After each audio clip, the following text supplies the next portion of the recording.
नमस्कार। अब तक के सभी समाचारों को लेकर आपके साथ मैं हूं सुखवीर। आप देख रहे हैं आपका अपना चैनल भिवानी हालचाल। और आज की खबरें इस प्रकार से। हरियाणा के कृषि मंत्री जेपी दलाल ने दिया बड़ा बयान। भिवानी पहुंचकर बुधवार को उन्होंने कहा कि राजस्थान विधानसभा चुनाव में बीजेपी का ही एक तरफा माहौल बना हुआ है। पूर्ण बहुमत के साथ बीजेपी राजस्थान में बनाएगी सरकार। वहीं उन्होंने हरियाणा में कांग्रेस पार्टी की गुटबाजी पर चुटकी लेकर हरियाणा में इनेलो और बसपा को जनाधार रहित पार्टी बताया। बता दें कि बुधवार को कृषि मंत्री जेपी दलाल भिवानी में अपने आवास पर पहुंचे। इस दौरान उन्होंने जनता दरबार लगाकर लोगों की समस्याएं सुनी और इसके बाद मीडिया से मुखातिब होते हुए राजस्थान चुनाव के साथ हरियाणा की राजनीति व धान की खरीद पर अपनी राय रखी।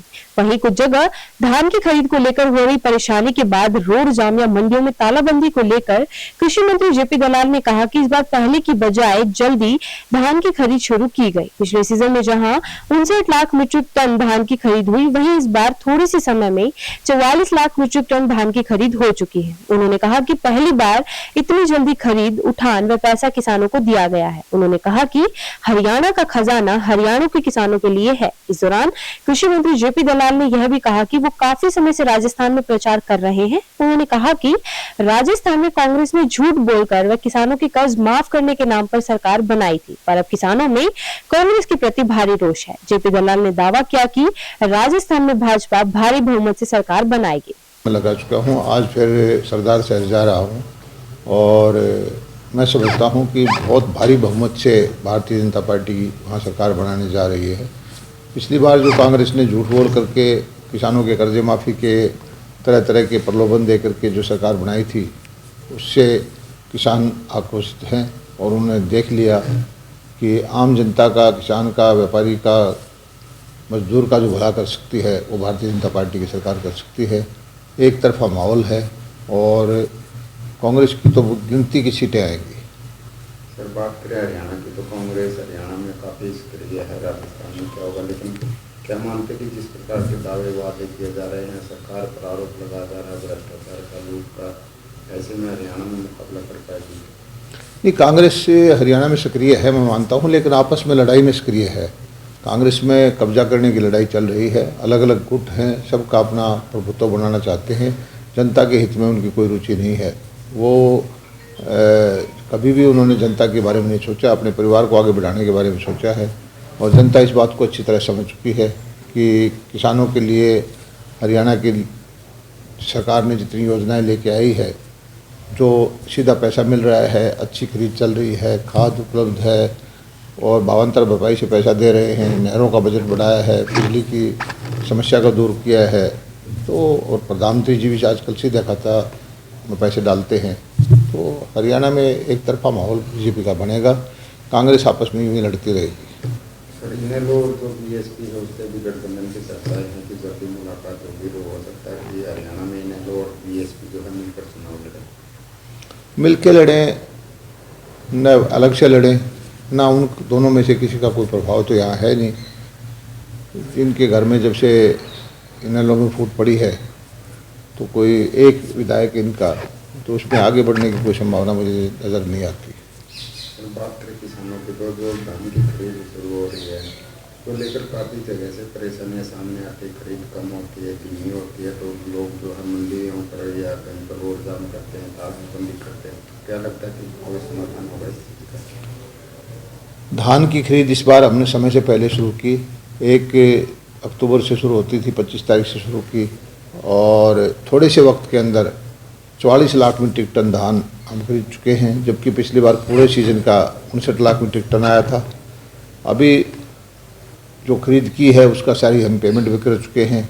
ये ज़रूर है कि कालाबाजारी हम रोकना चाहते हैं। हरियाणा का खजाना हरियाणा के किसानों के लिए है और ये जो बाहर से ला के बेचना चाहते हैं उसको हम रोकते हैं, इसीलिए थोड़ा बहुत हा हल्ला करते हैं।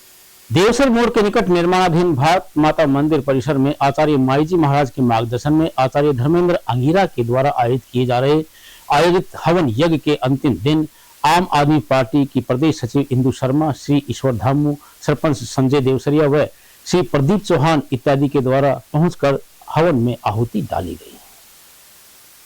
श्री कुसुमेश्वर महादेव मंदिर के श्रीमहंत आचार्य माईजी महाराज के आशीर्वाद और दिशा निर्देश पर यज्ञ आचार्य धर्मेंद्र अंगीरा द्वारा किए जा रहे 7 दिवसीय यज्ञ के अंतिम दिन बुधवार को गांव देवसर के सरपंच संजय देवसरिया, वरिष्ठ पत्रकार ईश्वर धामू, प्रदीप चौहान, फोटो जर्नलिस्ट नरेंद्र कुमार, राजकुमार कौशिक, मनोज सोनी, गौतम शेखावत, पवन शास्त्री, ओमवीर नंबरदार, सुभाष फौजी, भाजपा के पूर्व प्रदेश सचिव दशरथ सिंह चौहान, लाल बहादुर शास्त्री, कृष्ण कुमार, मास्टर मोहन दत्त, मीनाक्षी शर्मा, मंजीत कौर ने विशेष रूप से मौजूद रहकर यज्ञ में आहुति डाली। इस अवसर पर आप नेत्री इंदु शर्मा ने कहा कि मां बगलामुखी की आराधना और आह्वान से कष्टों से छुटकारा मिलता है और शांति व समृद्धि आती है। मां बगलामुखी दया और मानव कल्याण की देवी है। उन्होंने कहा कि वर्तमान में मानव कल्याण के लिए महामाई की पूजा अर्चना आवश्यक है। विश्व में संकट आने का और अशांति फैलने का एक बड़ा कारण यह भी है कि मनुष्य धर्म से परे होता जा रहा है, संस्कार और संस्कृति लुप्त होती जा रही है। वहीं यज्ञाचार्य धर्मेंद्र अंगीरा ने बताया कि यज्ञ का अर्थ सत्कर्म, त्याग, समर्पण और शुभ कर्म है। माता मंदिर में 7 दिवसीय विश्व शांति यज्ञ का आज समापन हुआ। यह यज्ञ माई जी महाराज के आशीर्वाद और उनके दिशा निर्देश पर आचार्य धर्मेंद्र अंगीरा जी ने किया। इस का उद्देश्य विश्व में जो अफरा तफरी, जो अशांति फैली हुई है, उसके लिए महामाई से प्रार्थना करो कि शांति बख्शे। इस आज के जो समापन पर जो है वो आप पार्टी की संयुक्त सचिव इंदु शर्मा ने पूर्ण आहुति डाली। और इसके अलावा जो सबसे बड़ी बात रही वो ये रही कि हवन जो है, हवन उसी तरह से संपन्न हुआ जिस तरह से उसकी एक गरिमा होती है। हवन का अर्थ कतई ये नहीं है कि आग में घी डालना, मंत्रोच्चारण करना, नहीं। हवन का अर्थ है सत्य काम, अच्छा कर्म करना, दूसरों की भलाई करना और दूसरों के प्रति सद्भावना पैदा करना। माई जी महाराज जी के सानिध्य में गुरुदेव श्री धर्मेंद्र अंगीरा जी के द्वारा ये जो बगलामुखी माँ का हवन करवाया गया है, आज इसका समापन था। गुरुदेव के निर्देशानुसार हम भी यहाँ पूर्णाहुति डालने आए और इस हवन यज्ञ का यही उद्देश्य है कि विश्व में, पूरे भारत में सद्भाव और आपसी मेलजोल और भाईचारा बने।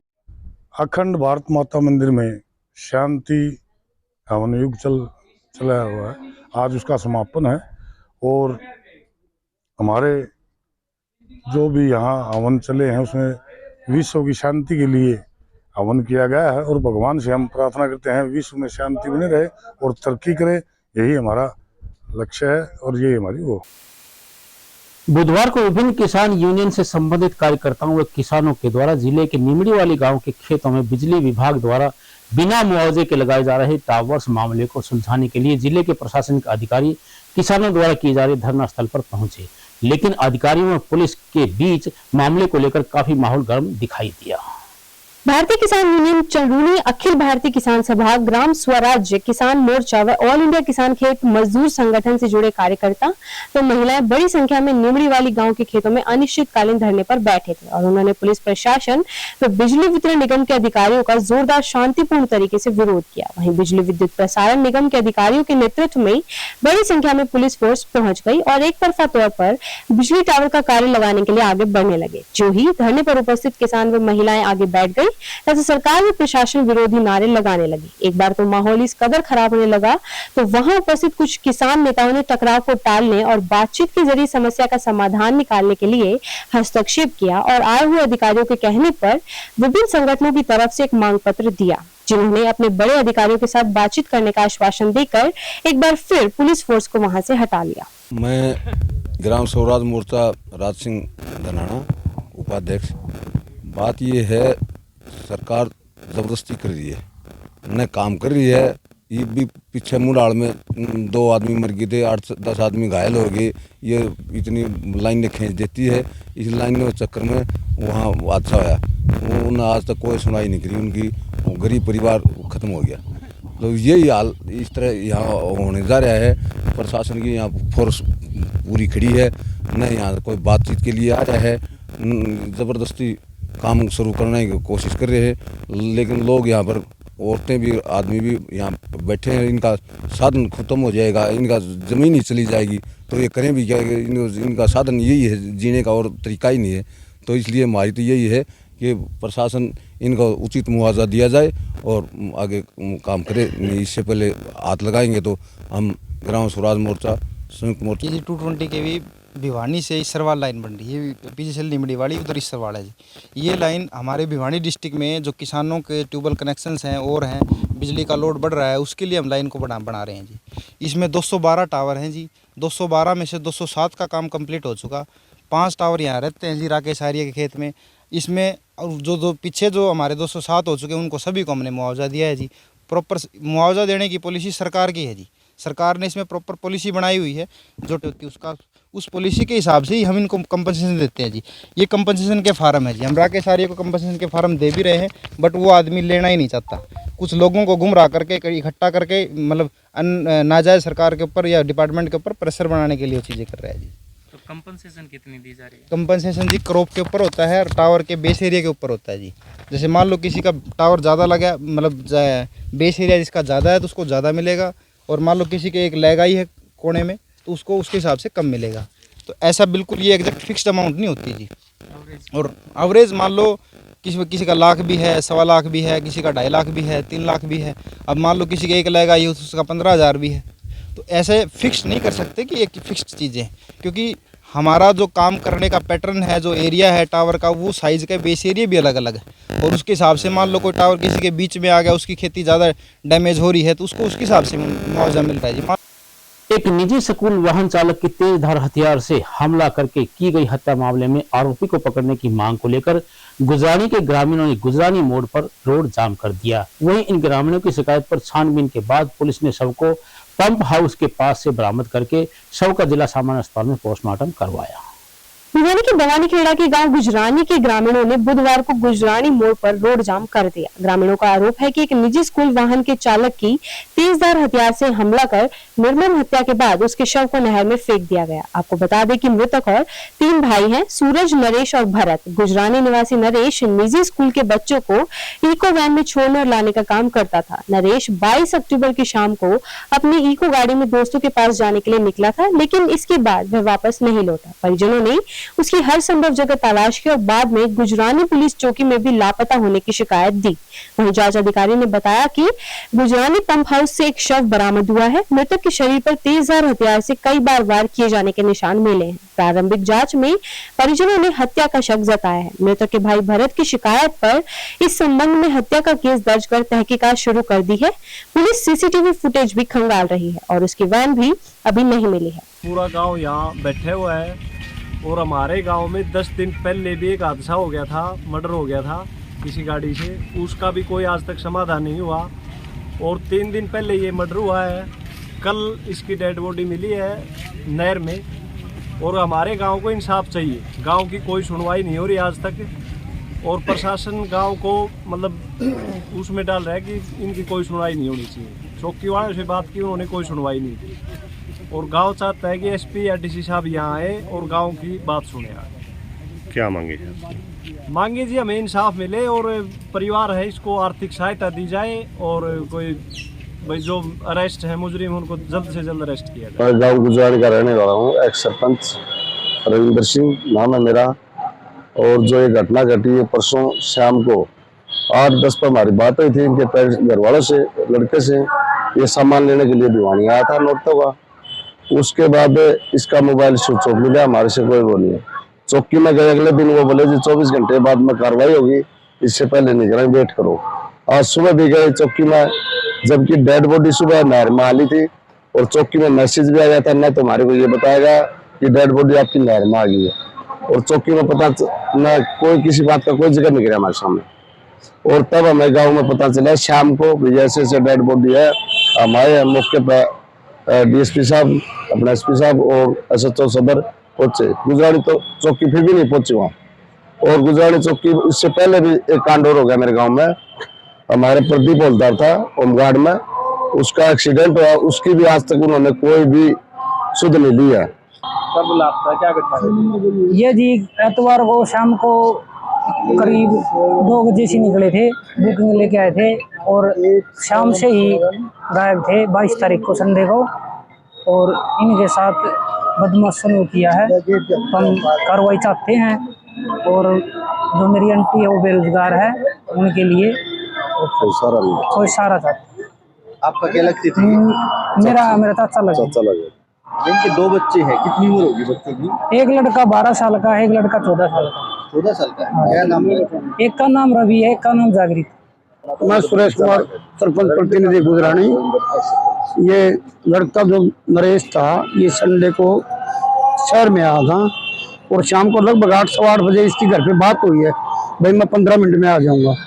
उसके बाद हमें आज इसकी डेड बॉडी मिली है और इसका बड़ा बेरहमी से कत्ल किया गया है और इसकी गर्दन काटी गई है। और हम प्रशासन से बहुत ही गुजारिश करते हैं कि इसके कातिलों को जल्दी से जल्दी पकड़ा जाए और इसके जो बच्चे हैं छोटे छोटे, एक 10 साल का, एक 12 साल का, और इसकी पत्नी है लगभग 37-38 साल की है, उसको भी कोई रोजगार दिया जाए, क्योंकि ये गाड़ी चलाता था इको, उसकी गाड़ी को भी ले गए और इसका मर्डर कर दिया गया। ऐसे ही हमारे 8 दिन पहले हो गया था, उसकी भी कोई इन्वेस्टिगेशन नहीं हुई, एक्सीडेंट हुआ था, आज तक वो एज इट इज पड़ा है। हमने सब फुटेज भी जुटाई, हमने मेहनत भी करी, लेकिन पुलिस की तरफ से हमने कोई भी इन्वेस्टिगेशन नहीं की गई। एक ERV 112 सूचना मिली की थी, RD 26 राणा गांव गुजरानी हाट पर एक लावारिस लाश मिली। कार्रवाई के दौरान गुजरानी का नरेश कुमार पुत्र जय सिंह आरोप गुजरानी की शनाख्त हुई, जिसके भाई के बयान पर FIR दर्ज 302 की दर्ज कर बुधवार को डीएससी समाज के नागरिकों ने स्थानीय नेहरू पार्क में एकत्रित होकर हरियाणा सरकार के खिलाफ नारेबाजी की। वहीं इस अवसर पर नौकरियों में डीएससी समाज के लिए आरक्षण लागू करके शिक्षा के आधार पर नौकरियां प्रदान करने की उन्होंने मांग की। बुधवार को स्थानीय घंटाघर स्थित नेहरू पार्क में डीएससी समाज के लोगों ने एकत्रित होकर प्रशासन के खिलाफ जमकर नारेबाजी की। इस अवसर पर उन्होंने हरियाणा सरकार से डीएससी आरक्षण लागू करने, शिक्षा की तर्ज पर नौकरियां लागू करने सहित विभिन्न मांगों का ज्ञापन भी सौंपा। वहीं कर्नैल सिंह बागरी ने कहा कि वाल्मीकि समाज की हर क्षेत्र में अपेक्षा की जाती है और राजनीति में भी उन्हें कोई विशेष स्थान नहीं दिया गया है। इन्हीं सभी विभिन्न मांगों को लेकर उन्होंने प्रशासन से आरक्षण की मांग की है। जब अनुसूचित जाति में वाल्मीकि समाज, दानक समाज, खटीक समाज, ओड समाज, बंजारा, सिकलीगर, ढेया, कुचिया, ये सभी जातियां जो है आज भी आज़ाद भारत देश में बहुत ही दयनीय स्थिति में जी रहे हैं। इसको लेकर के हरियाणा प्रदेश की जो सरकार है वो डीएससी में आरक्षण लागू करे, इस मांग को लेकर के हम आज यहाँ एकत्रित हुए हैं। इन समाजों का राजनीति में कोई औचित्य नहीं, कोई स्थान नहीं है। अगर हम कहीं भी राजनीति करते हैं तो उस राजनीति के कोई मायने नहीं है, क्योंकि हमारा समाज आज भी भोला समाज है, नासमझ है, शिक्षा में भी पिछड़ा हुआ है और सरकारी नौकरियों में तो पिछड़ ही रहा, जिसके तहत आज हम इकट्ठा हुए हैं। देखिए, जब 2014 के अंदर भारतीय जनता पार्टी सत्ता में आने के लिए लड़ाई थी, भारतीय जनता पार्टी ने 2009 और 2014 के ज्ञापन पत्र में हमारे समाज के लोगों से इस बात को स्वीकार किया था, घोषणा पत्र में शामिल किया था कि प्रदेश में जब भी भारतीय जनता पार्टी की सरकार बनेगी हम पहली कलम से डीएससी को लागू करेंगे। प्रधानमंत्री बड़ी लंबी लंबी बाजू करके ये कहते हैं कि भारतीय जनता पार्टी घोषणा पत्र नहीं बल्कि संकल्प पत्र जारी करती है। मैं देश के प्रधानमंत्री के साथ साथ भारतीय जनता पार्टी के तमाम बड़े नेताओं से एक बात जानना चाहता हूं कि ये घोषणा पत्र, ये संकल्प पत्र हम डीएससी समाज के लिए कब फलीभूत होएगा, वो हमें तारीख बता दें। माननीय सर्वोच्च न्यायालय के 5 जजेज की कमेटी पहले ये बात कह चुकी है कि ये प्रदेश स्तर का मामला है, ये राज्य का मामला है। यदि राज्य सरकार आरक्षण में आरक्षण की व्यवस्था करती है तो इस न्यायालय को कोई आपत्ति नहीं है। मेरी माटी मेरा देश अभियान के तहत बुधवार को विभिन्न गांवों की पंचायत व जनप्रतिनिधि कलश लेकर रोहतक से आयोजित होने वाले प्रदेश स्तरीय कार्यक्रम में भाग लेने के लिए रवाना हुए। कलश लेकर जाने वालों का उत्साह देशभक्ति की भावना देखते ही बन रही थी।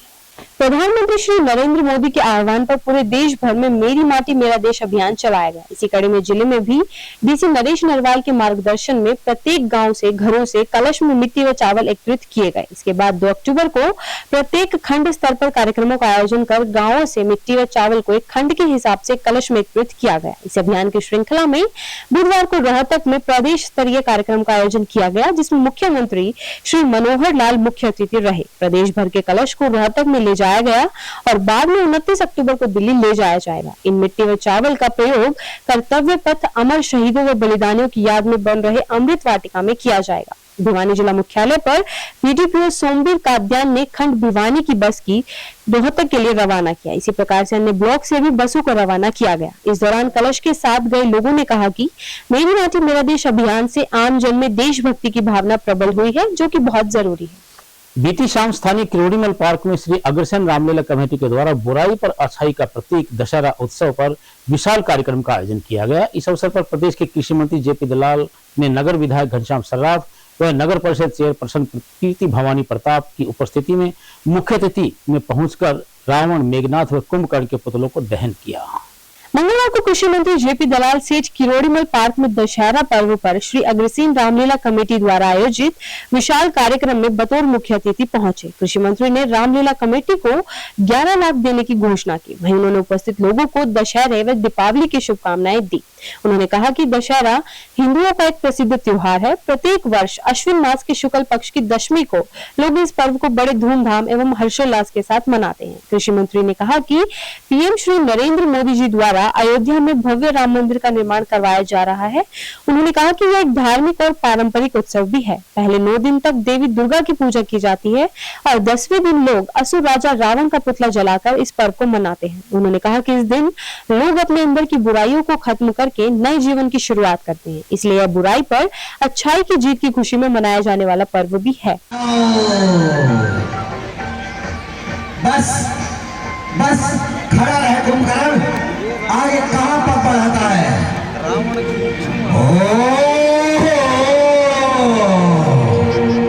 ये अवस्था और इतना सा नन्ना सा बाला और कुंभकर्ण से युद्ध।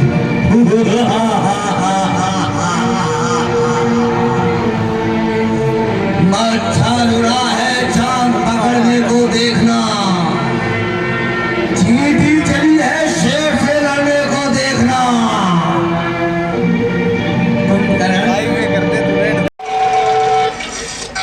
जोरदार तालियां।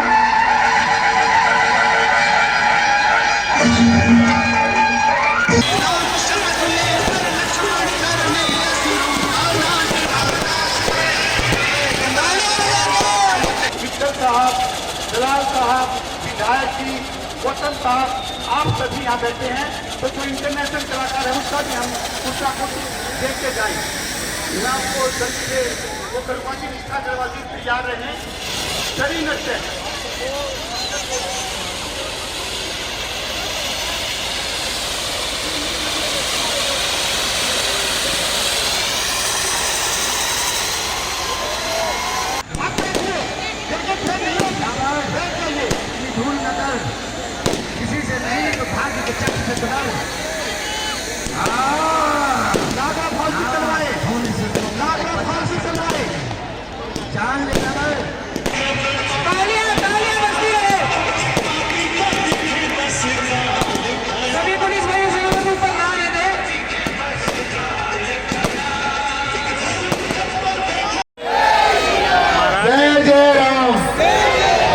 मैंने कोई भाषण देने के लिए नहीं कहा भाई, इन्होंने कहा है। मैं तो इतना ही कहना चाहता हूँ कि आज ये दशहरे का त्यौहार है और हर आदमी के अंदर रावण रूपी विचार भी होता है। हर आदमी के ऊपर सात्विक विचार जो राम रूपी है। तो मैं यही चाहता हूँ कि हमारे अंदर का रावण समाप्त हो अंदर का राम जागे और हमारा देश, हमारा प्रदेश, हमारा भिवानी जिला और इलाका तरक्की करे, सबके सुख शांति समृद्धि आए। और ये साल विशेष रूप से अलग से रामायण, ये दशहरा, दिवाली मनानी चाहिए, क्योंकि अयोध्या के अंदर जो इतने सालों से इंतजार था वो भव्य मंदिर निर्माण होकर के तैयार हो गया है। समझो जनवरी के अंदर हम सबको उसको देखने का मौका मिलेगा। भाई जी मंदिर देख लेने दो, कौन भाई को लगाना यार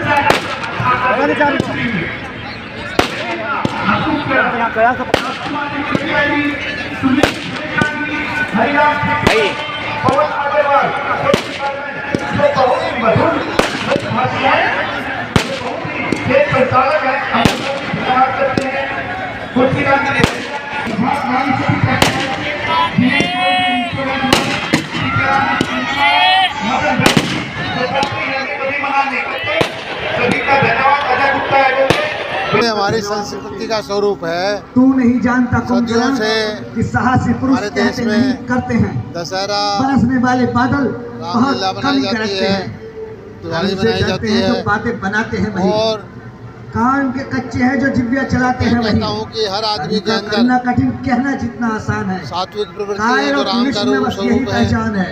राक्षसी प्रवृत्ति है, जो राम का स्वरूप है। इंसान तो आगे क्यों नहीं आता है चाहिए और सात्विक प्रवृत्ति को आगे बढ़ाना चाहिए।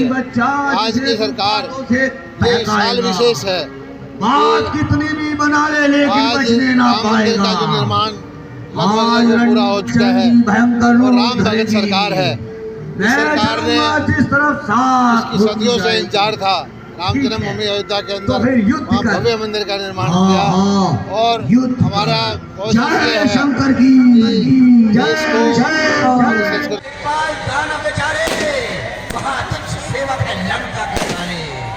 दिखाते हैं प्रकाश चांद और तारे, पवन साफ करता है पूछे हमारे। आज कोई न कोई निर्णय हो जाएगा,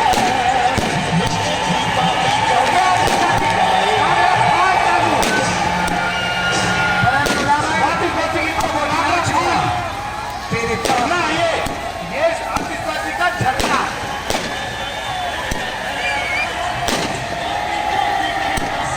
तालियां देखिए कैसा झरना आतिशबाजी का।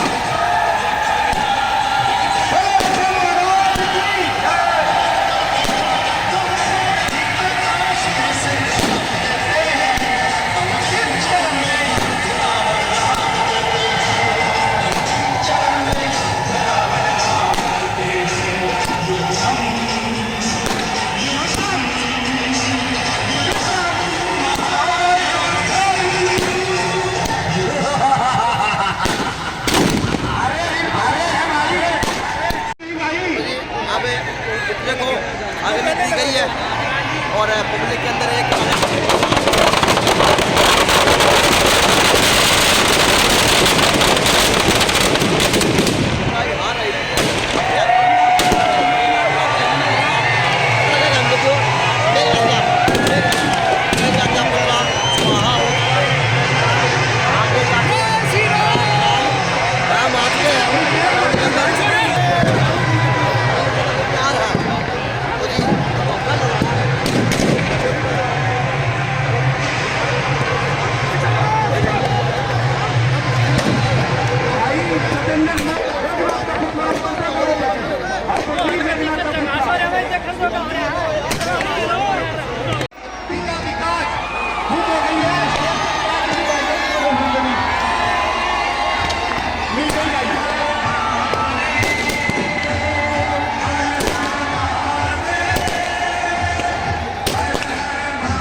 पुलिस है, सीसीटीवी कैमरे हैं, कोई व्यवस्था नहीं होगी। एक 80 की बाइक पर एक बच्चा गुम हो गया है, हमारे नित्यानंद जी